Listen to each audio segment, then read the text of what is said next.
Olá, meu irmão, tudo bem? Que você possa estar em paz, que esse vídeo possa te encontrar em paz, segurança, saúde. E aqueles que estão sofrendo por algo, né, por esse momento que nós estamos atravessando, que Deus possa trazer consolo à sua vida. Que o Espírito Santo de Deus possa trazer para você uma paz em meio às guerras, né? Uma paz que o mundo não entende, o mundo não compreende, mas só aqueles que têm a Cristo no coração podem expressar essa paz. Irmãos, eu vou trazer para vocês um resumo sobre o que nós estudamos na quarta-feira passada. Nós estamos estudando sobre Gênesis e aí trazer um resumo é algo muito complexo, não é fácil falar sobre essas coisas resumidamente, mas espero que a essência daquilo que Deus quer falar ou quer nos falar possa atingir você, o seu coração e trazer vida para você, trazer fé, proporcionar para vocês, né, para nós que estamos aqui, um entendimento maior da palavra dele e a confiança na voz dele possa ser ampliada. Já dizia ele, tudo que foi criado foi pelo poder da palavra do Senhor. Então, pela palavra, nós cremos que os mundos foram feitos, o universo foi feito pelo poder da palavra do Senhor. Então, tudo aquilo que ele fala acontece, tudo que ele diz traz vida, tudo que ele diz não volta atrás, tudo que ele fala não volta atrás. Então, pelo poder da palavra do Senhor, nós cremos que tudo foi feito. Existe um arquiteto, existe um construtor para tudo isso. A ciência moderna, ela não é capaz de dizer quem foi e às vezes até nega a criação. Mas tudo que a ciência vai pesquisar, vai correr atrás, ela esbarra em algo. Existe uma mente muito inteligente por trás de tudo que foi criado e tudo que existe, tanto no céu, quanto na terra, quanto embaixo da terra. Tudo isso, existe uma mente muito inteligente. E nós sabemos quem foi, quem é o Criador de todas essas coisas e que sustenta todas elas, que é o nosso Deus.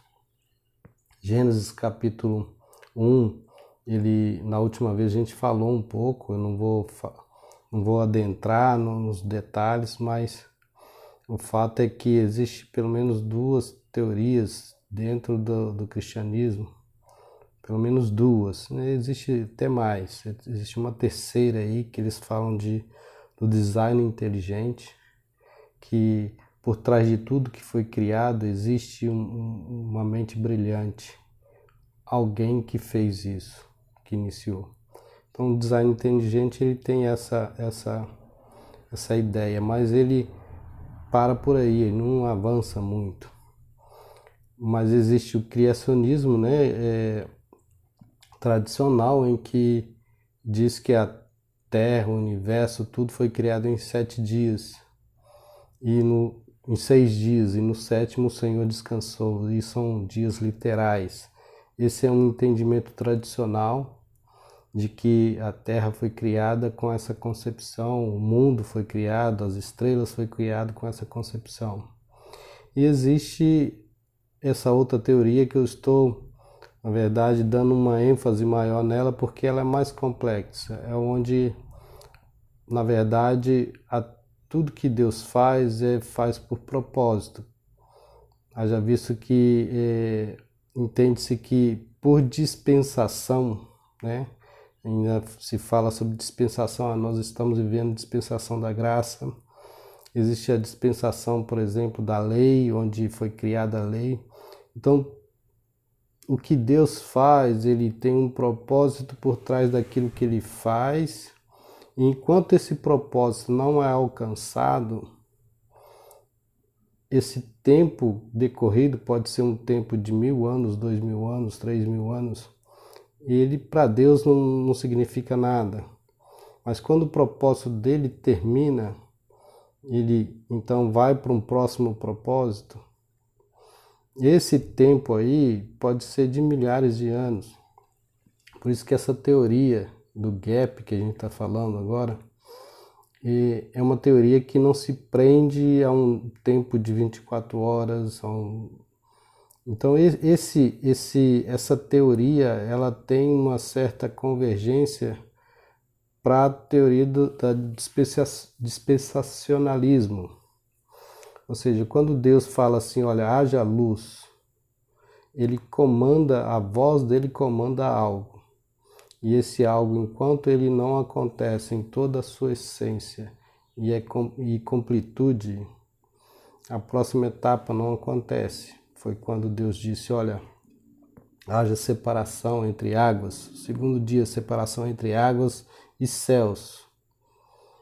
Foi onde Deus criou as águas, mares, céus, a água que está sobre o firmamento, a água que está embaixo do firmamento e as águas que estão sobre a face da terra. Então houve uma separação entre essas águas. Isso foi o segundo dia. Enquanto isso não aconteceu, a ordem de Deus que foi dada, e isso não ocorreu, não se passou para o terceiro dia, onde foi criado, onde Deus deu a palavra, então faça-se, apareça a parte seca no meio das águas. E aí chamou as águas de mares e a terra seca de terra, a parte seca de terra. E aí Deus então manda nascer as árvores frutíferas, as ervas e todos os vegetais que existem. Foi a partir do terceiro dia. Então, esse período desse nascimento, de toda essa divisão, onde apareceu a terra seca, onde milhares de espécies foram criadas. Se a gente olhar para a terra, quantas espécies de frutas existem? Manga, maçã, uva, melão, melancia, e por aí vai, abacaxi. Então tudo foi criado pela palavra de Deus. Então a terra e a palavra de Deus foi direcionada para a terra. Então Deus disse à terra, olha, gere vegetais, gere as frutas, gere toda a erva, gere as flores. Então a terra começou então a produzir pela palavra de Deus, segundo a sua espécie. E a palavra é interessante essa questão conforme a sua espécie, porque se você pegar um abacaxi, ele sempre vai produzir abacaxi. Não existe um pé de abacaxi que você vai chegar lá e ele vai ter um melão, vai ter uma melancia. Então, tudo que Deus criou tem um propósito e nada foge, até hoje foge do seu propósito. Quarto dia, Deus então cria, a partir daí, o sol, a lua, as estrelas. E Deus, isso serve como uma direção, como separações de dias, meses, anos, estações. Então Deus faz tudo isso aí no quarto dia.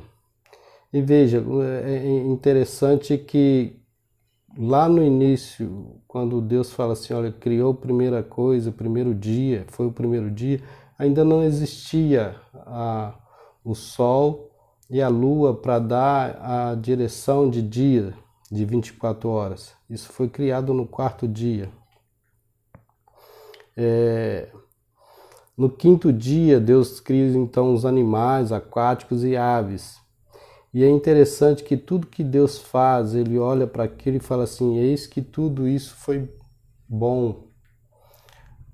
Controle de qualidade de Deus. Então Deus, ele não manda as coisas acontecer, ele não determina que as coisas acontecem e deixa que aconteça de qualquer forma. Ele avalia aquilo que ele cria, ele olha aquilo que ele cria. E aí então ele fala assim, eis que isso é bom. Deus tem um controle de qualidade, meu querido. Deus não faz as coisas de qualquer jeito. Então, tudo que Deus faz na sua vida, te proporciona na sua vida, existe um controle de qualidade. Deus não simplesmente joga isso aí ao acontecimento, de qualquer jeito, de qualquer forma. O nosso Deus é um Deus extremamente detalhista naquilo que Ele faz. E aí chega o sexto dia, onde Deus cria então os animais terrestres e cria o homem e a mulher, a semelhança dele. A palavra nos diz, no capítulo 1 de Gênesis, que termina no final do capítulo 1, o sexto dia. E Deus então determina, olha, os vegetais que Ele criou lá atrás, Ele vai ser de alimento para esses animais que foram criados agora. Você vê que Deus tem uma sequência certa. Deus não cria primeiro os animais e depois a comida. Deus cria a alimentação primeiro. E depois Ele cria os animais, cria todo o ser vivente. Meu querido, existe mais de 1.200 espécies de animais sobre a Terra. A gente olhar todos que foram criados, répteis, peixes, anfíbios, animais, tudo que Deus criou. E aí chega no sexto dia, Deus olha toda a extensão da sua criação. Desde o primeiro dia diz assim, eis que tudo isso é muito bom. Então o que Deus criou é muito bom. E aí Deus pega então no sexto dia, Ele chama um homem e fala assim, olha, tudo isso aí eu criei para você. Eu entrego na sua mão. Essa autoridade eu estou te dando. Eu estou te entregando a terra com tudo que ela está produzindo, com tudo que ela faz. Dê nome aos animais. Chame cada um no seu nome. Então, o intelecto do homem foi algo absurdo. Então, todos os animais, imagina todos os animais se apresentando a Adão. E Adão dando nome. Esse aqui é o hipopótamo, esse é o elefante, esse aqui é a foca, esse aqui é a baleia. Então, sabe, Deus fazendo as coisas de tal forma que o homem teve essa capacidade, esse discernimento de dar nome a cada um dos seres viventes. Então Adão era extremamente inteligente, um homem muito perfeito naquilo que Deus havia feito.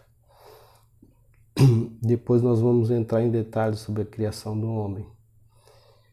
E aí Deus chama o homem e entrega essa autoridade na mão dele. Veja bem, aquilo que lá atrás Lúcifer tinha, quando foi criado a terra mineral, essa autoridade que ele tinha, quando ele pecou, ele perdeu essa autoridade, Deus retomou essa autoridade. Quando Deus reconstrói a terra, conforme essa teoria do gap, Deus pega toda essa autoridade e entrega na mão do homem. E fala assim, olha, eu te dou para você dominar, cuide disso, eu estou te entregando nas suas mãos. E aí fala para o homem, agora você vai me adorar, você vai ser algo perfeito que eu fiz para minha adoração.